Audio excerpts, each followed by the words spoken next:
네, 김이 죽은 깨를 없애드립니다. 이런 광고 많이 보셨죠? 암을 유발할 수 있는 중금속 수은이 기준치의 2,000배나 많이 함유된 화장품을 만들어 판매해온 일당이 경찰에 붙잡혔습니다. 이들은 이 화장품이 피부 미백과 아토피 질환에 효과가 좋다면서 비싼 값에 팔아왔습니다. 오늘 화장품 몇 종류나 쓰셨습니까? 성인 평균 하루 9가지나 되는데 몸에 직접 바르는 이 화장품들이 사실은 유해물질 덩어리라는 연구 결과가 나왔습니다. 남주현 기자가 400개 립스틱을 수거해 조사한 결과 모든 제품에서 납이 검출됐다고 밝혔습니다. 로레얼과 메이블린 등 유명 브랜드 제품이 포함된 가운데 한 제품에서는 납 검출량이 7.19ppm이나 돼 여러분이 사용하는 화장품의 숨은 비밀, 그동안 알고 쓰셨습니까? 눈의 라인을 또렷하고 선명하게 해주는 아이펜슬. 아이펜슬에 천천히 자석을 갖다 대자 눈매가 또렷해 보여요. 자석에 펜슬이 붙습니다. 네? 아, 철이 있나? 아니 잠깐만요.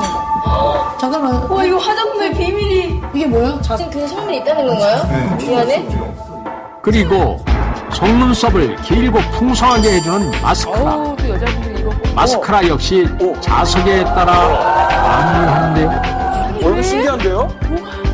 이는 제품에 함유된 산화철 때문입니다. 이처럼 우리가 미처 몰랐던 화장품 속 화학 첨가물들. 야, 근데 철을 위해. 이것이 바로 화장품에 함유된 화학 첨가물들인데요.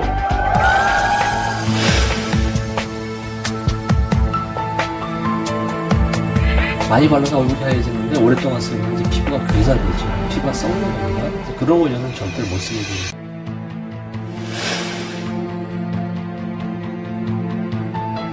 화장품은 이미지 산업이거든요. 어떤 원료가 들어갔다는 것에 대해서는 소비자들은 아주 민감하게 반응을 해요.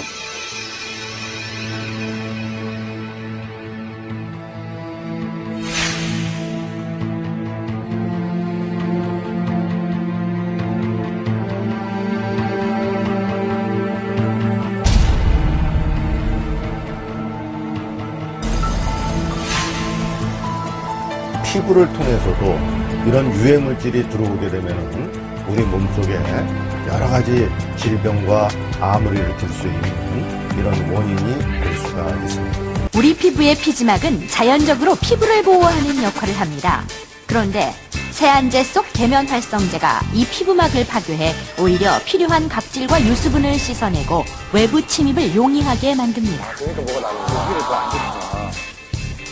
그리고 계면활성제는 4-5겹으로 층을 이루어 피부를 보호하는 각질층마저 과도하게 벗겨내 결국 피부 질환을 유발할 수도 있는 것입니다. 일본 후생노동성은 1975년부터 지금까지 건강장애에 대한 조사를 실시하고 있는데요. 피부과를 찾은 환자들을 모니터한 결과 질병의 가장 큰 원인이 합성계면활성제라고 발표했습니다. 皮膚から毒が入るっていうことなんでしょうか。場合によっては大変怖いことになるということで、リポーター橋本雅子さんです。はい、おはようございます。今日のテーマはこちら。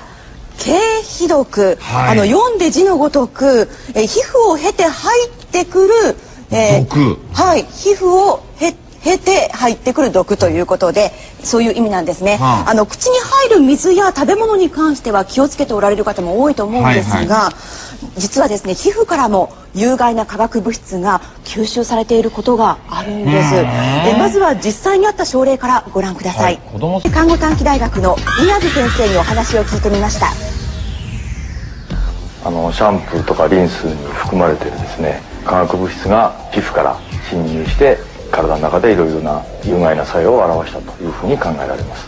有害な化学物質が皮膚から入ってくると、そして体の中でいろいろな悪い作用を示すということを経皮毒というふうに呼んでいます。経皮毒、山下さんが使っていたシャンプーやリンスには多くの合成化学物質が含まれていました。それらの化学物質は皮膚から体の中に入り、血液やリンパ液に溶け込みます。これを経皮吸収と言います。経皮吸収。山下さんの場合、血液やリンパ液に溶けて子宮に運ばれた化学物質の中に有害なものがあったため、ホルモンのバランスが崩れ、様々な症状が引き起こされることになったのです。しかも実はこの経皮毒、子宮以外の臓器にも影響を及ぼすと言われているんです。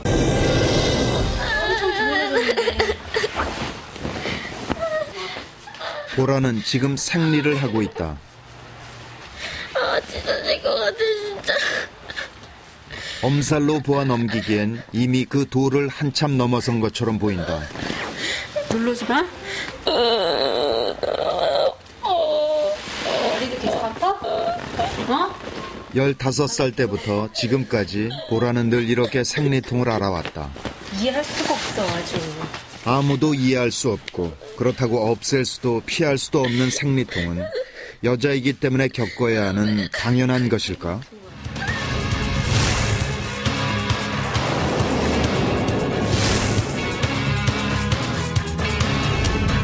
뭐가 있는 것 같아서요. 그것 좀 꺼내줬으면 좋겠어요. 자꾸 걔가 막 안에서 막 뛰어다니는 것 같아요. しかし、さらに深刻なのが子供への影響だと言われているんです。アトピー性皮膚炎とか生まれつき喘息を持って生まれてくるとか、そういうことがですね、最近かなり増えてます。母親が皮膚からですね、有害なものを取り入れて、それが本人に影響が出なくても妊娠した時にですね、血液中に溶け出してきて胎児に影響する。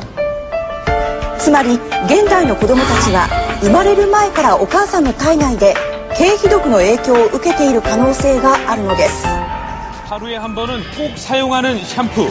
지금부터 그 놀라운 정체를 공개합니다. 하지만 이 같은 합성 계면 활성제가 장시간 노출될 경우 만성적인 독으로 쌓여갈 수 있는데요. 실제로 이 합성 계면 활성제로 어독성 실험을 해봤습니다. 금붕어가 신나게 헤엄치고 있는 어항 속에 합성 계면 활성제가 함유된 화학 샴푸의 수용액과 천연 샴푸 수용액을 리터당 5g씩 넣어보고 관찰해 봤는데요.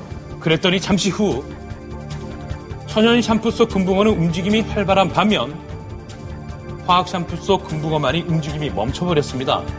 사람에게 노출되는 합성 계면 활성제 또한 안심할 수만은 없는 상황일 텐데요. 피부에 쉽게 침투를 할 수 있기 때문에 간, 폐, 뇌에 장기간 머물러서 어린애들의 비염, 천식, 아토피의 악화에 영향을 줄 가능성도 있게 됩니다. 또 사카시타 사카의 박사는 쥐 실험을 통해 합성 계면 활성제의 위험성을 뒷받침했습니다. 쥐의 털을 제거하고 한쪽에는 합성 계면 활성제가 들어가 있지 않은 천연 샴푸를, 한쪽에는 합성 계면 활성제가 함유된 합성 샴푸를 피부에 바른 후 관찰한 결과입니다. 7일이 지나자 합성 샴푸를 바른 쥐의 등에서 출혈이 일어났으며 10일 후에는 털이 모두 빠지고 진피가 벗겨졌다고 합니다. 반면 10일이 지나도 아무런 변화를 보이지 않는 비누 샴푸 쪽의 쥐. 보통 건강한 사람의 피부는 약산성으로 4.2에서 5.9 사이의 산도를 유지한다. 비누 사용 후 바로 세안을 했던 참가자의 경우 산도의 차이가 거의 없었으나 비누를 발랐던 한 실험자의 경우 바른 후에 피부 산도가 8.3까지 증가했다. 비누를 바른 참가자들 모두 약산성에서 알칼리성으로 피부 산도가 변했다. 알칼리성이나 피부가 중성화가 오래 지속되면은 여러 가지 피부 보호막이 손상돼서 여러 가지 알레르기성 피부 질환에 잘 걸릴 수가 있고 또 건성성취 같은 습진성 질환에 잘 이완이 될 수가 있습니다. 그렇다. 중성 비누 같은 특수한 비누를 제외한 시중에 파는 대부분의 비누는 알칼리성을 띈다. 바르는 실험을 진행한 비누도 당연히 알칼리성. 이런 알칼리성 비누를 피부에 바르라고 했다니. 아니, 이걸 어떻게 해요?